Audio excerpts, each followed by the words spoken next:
Assalamualaikum warahmatullahi wabarakatuh. Perkenalkan, nama saya Sipa Silviani. Di sini saya akan menjelaskan materi tentang teori harga. Pengertian harga. Harga adalah nilai suatu barang atau jasa yang diukur dengan jumlah uang yang dikeluarkan oleh pembeli untuk mendapatkan sejumlah kombinasi dan barang atau jasa berikut pelayanannya.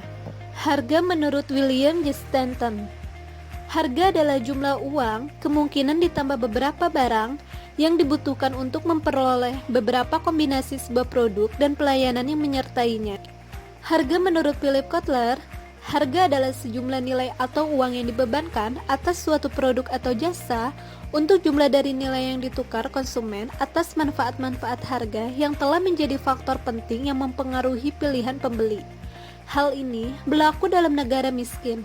Namun, faktor non-harga telah menjadi lebih penting dalam perilaku memilih pembeli pada dasarwasa 10 tahun ini. Dalam arti yang paling sempit, harga adalah jumlah uang yang dibebankan atas suatu atau jasa. Dari pengertian di atas, dapat dijelaskan bahwa harga merupakan sesuatu kesepakatan mengenai transaksi jual beli barang atau jasa, di mana kesepakatan tersebut diridhoi oleh kedua belah pihak. Harga tersebut haruslah direlakan oleh kedua belah pihak dalam akad. Ruang lingkup teori harga. Teori harga merupakan teori ekonomi yang menerangkan tentang perilaku harga-harga atau jasa-jasa. Isi dari teori harga pada intinya adalah harga suatu barang atau jasa yang pasarnya kompetitif tinggi rendahnya ditentukan oleh permintaan dan penawaran.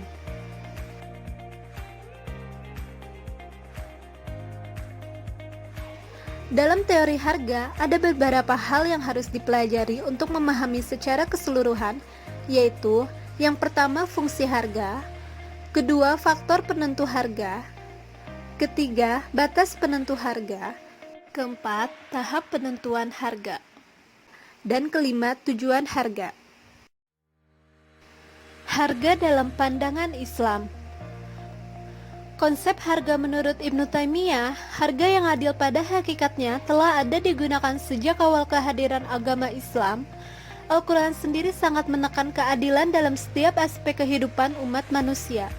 Oleh karena itu, adalah hal wajar jika keahlian juga diwujudkan dalam aktivitas pasar, khususnya harga. Dengan ini Rasulullah menggolongkan riba sebagai penjualan yang terlalu mahal yang melebihi kepercayaan konsumen. Dijelaskan dalam firman Allah dalam surat Al-Baqarah ayat 278. Kategori harga dalam Islam. Ibnu Qudamah, Ibnu Taimiyah, dan Ibnu Qayyim membagi bentuk penetapan harga tersebut kepada dua macam kategori, yaitu yang pertama jolim dan yang kedua adil. Penetapan harga yang bersifat jolim adalah pematokan harga yang dilakukan pemerintah tidak sesuai dan tidak logis dengan kondisi mekanisme pasar akibat terbatasnya pasokan komoditas dan langkahnya barang dan jasa sementara permintaan sangat banyak dan tanpa memperdulikan kemaslahatan para pedagang. Dimensi harga. Menurut Sifman dan Kanu, sebagaimana dikutip Jiptono, ada dua dimensi harga. Yang pertama, harga yang dipersepsikan. Apa sih harga yang dipersepsikan itu? Jadi, harga yang dipersepsikan yaitu persepsi pelanggan terhadap harga yang diterima. Apakah tinggi, rendah, atau adil? Persepsi harga berkaitan dengan bagaimana informasi harga dipahami seluruhnya oleh konsumen dan memberikan makna yang dalam bagi mereka. Yang kedua, harga yang direferensikan. Apa sih harga yang direferensikan itu? Jadi harga yang direferensikan yaitu referensi dari pelanggan sebagai dasar perbandingan untuk menilai harga yang ditawarkan. Tujuan penetapan harga. Tujuan penetapan harga secara umum yaitu memaksimalkan penjualan dan penetrasi pasar, mempertahankan kualitas pelayanan, dan mendapatkan atau memaksimal keuntungan. Tujuan penetapan harga secara khusus yaitu mencapai penghasilan atas investasi, kestabilan harga, mempertahankan atau meningkatkan bagian dalam pasar, menghadapi atau mencegah persaingan, dan menetapkan harga untuk memaksimalkan laba-laba. Metode penetapan harga.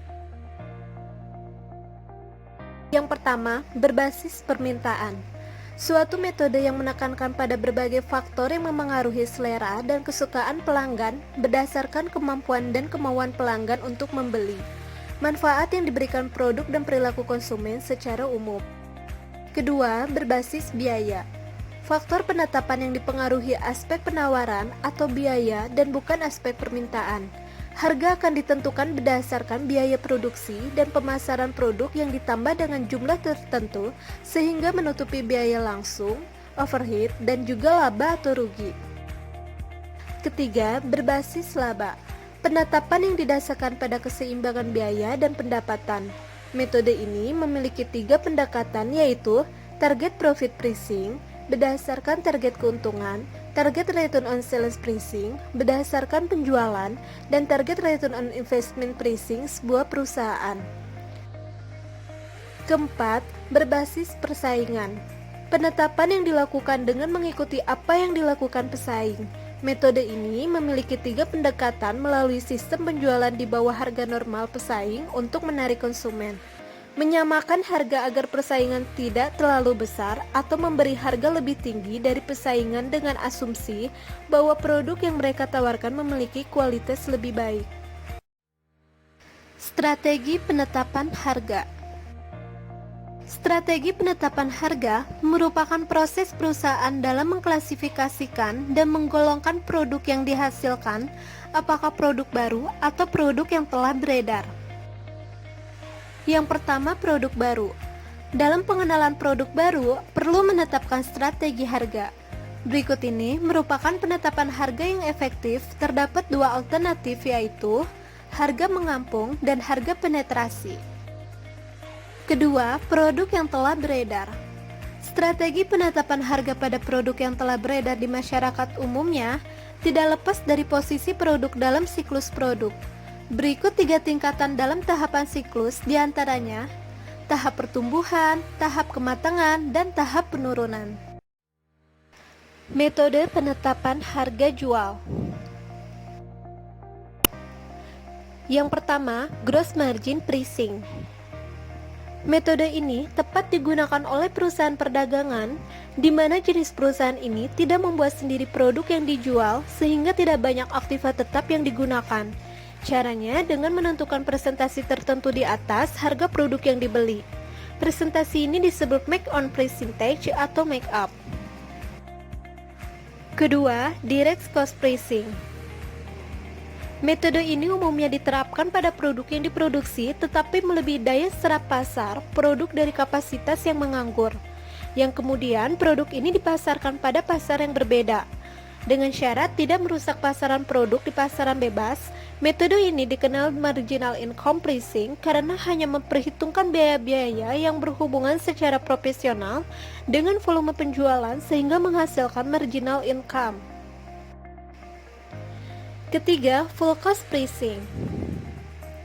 Pada metode ini, semua jenis biaya dipakai sebagai dasar untuk menentukan harga jual.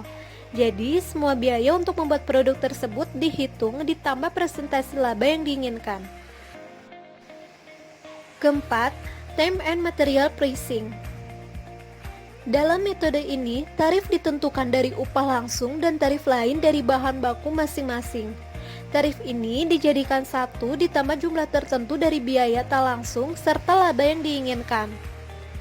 Time dalam metode ini ditunjukkan oleh tarif per jam atau per waktu dari tenaga kerja, di mana tarif tenaga kerja ini merupakan jumlah dari upah langsung dan premi pada karyawan, bagian laba yang layak dan berhubungan dengan upah tenaga kerja, juga bagian untuk laba. Pengendalian harga dan kontrol harga. Yang pertama, pengendalian harga adalah kebijakan pemerintah dalam menentukan batas harga tertinggi atau terendahnya suatu bahan pokok. Hal dilakukan pemerintah untuk mengendalikan inflasi serta melindungi konsumen dan produsen dalam negeri. Kedua, kontrol harga adalah melindungi konsumen atau produsen. Bentuk kontrol harga yang paling umum digunakan adalah penetapan harga dasar dan harga maksimum. Penetapan harga dasar yaitu tingkat harga minimum yang diberlakukan pemerintah. Dan harga tertinggi adalah batas maksimum harga penjualan oleh produsen. Terakhir yaitu kesimpulan. Jadi kesimpulannya adalah harga merupakan elemen bauran pemasaran yang dapat menghasilkan pendapatan melalui penjualan. Oleh karena itu, perusahaan harus dapat menetapkan harga produknya dengan baik dan tepat sehingga konsumen tertarik dan mau membeli produk yang ditawarkan agar perusahaan mendapatkan keuntungan. Penetapan harga merupakan suatu strategi yang menjadi kunci dalam perusahaan sebagai bentuk konsentrasi dari deregulasi dan persaingan pasar secara global yang semakin sengit. Harga dapat mempengaruhi persepsi pembeli, arus keuangan, dan dalam menentukan posisi merek. Karena hal tersebut, harga menjadi suatu ukuran atau standar mengenai mutu produk sehingga pembeli mengalami kesulitan dalam mengkritis produk yang kompleks.